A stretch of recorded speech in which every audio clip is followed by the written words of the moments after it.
Hey everybody, how's it going? It's the Daily Shooter, and today I'm coming to you guys with a quick tip on how to stay out of trouble with your ARs in the state of California. There was recently a story of a guy, I believe he was out of Carson, who was pulled over. They opened his trunk, not sure why, but they did a search. They opened up his trunk, and in his trunk he had a rifle bag, and in that bag he had a rifle with some magazines and ammunition. Now, that doesn't seem like anything major except for the fact that his rifle was in a standard configuration.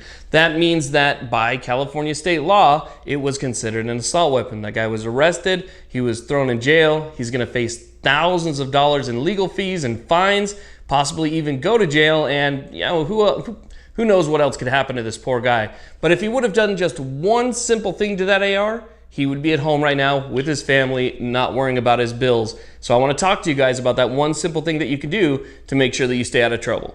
This channel is proud to be supported by the Firearms Policy Coalition. Make sure that you check that link down in the description box, sign up, become a member, and do your part to protect the Second Amendment.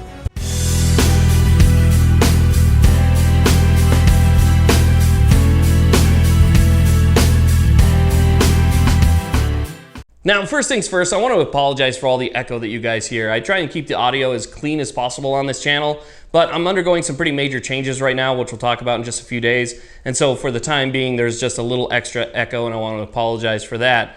Nevertheless, let's go ahead and talk about that one thing that could have kept that guy out of trouble and could keep you out of trouble as well. Now, this doesn't have anything to do with people who've already made their rifles featureless or maglock. This has to do with people that, well, one, just said, screw it, I'm gonna keep it the way it is, and that's that, I'm not gonna change anything.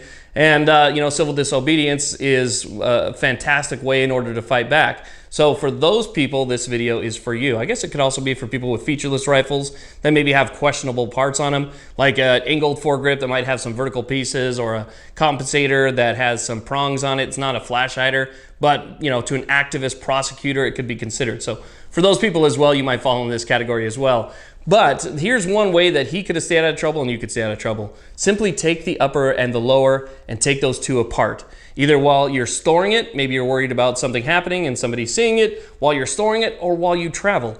All you have to do is separate the upper from the lower. And the reason you can do that is because once these two are separated, it's no longer a semi-automatic centerfire rifle.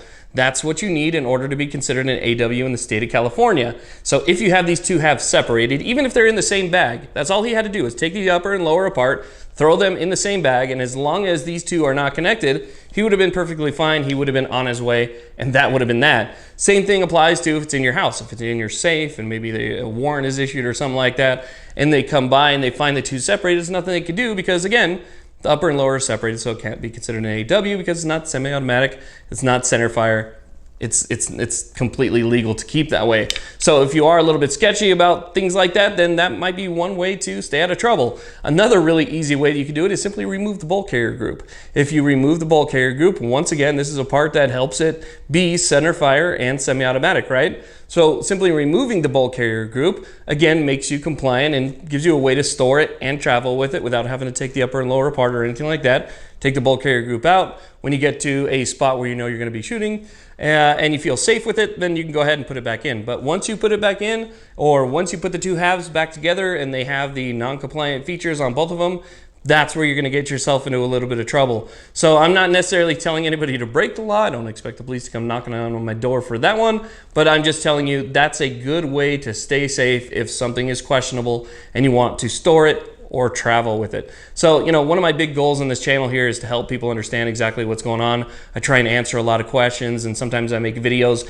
directly from questions that you guys ask. And this is one of the questions that I get quite often, so I thought I'd make a video about it. Anyway, I want to thank you all very much for watching. I really do appreciate it. Again, check the link below for the Firearms Policy Coalition. They are a big supporter of this channel. I want to thank my other sponsors that you see on the safe here as well. Since my channel was demonetized, they have been a major help. Anyway, thank you all again very much for watching. Please like, subscribe. Have a great day.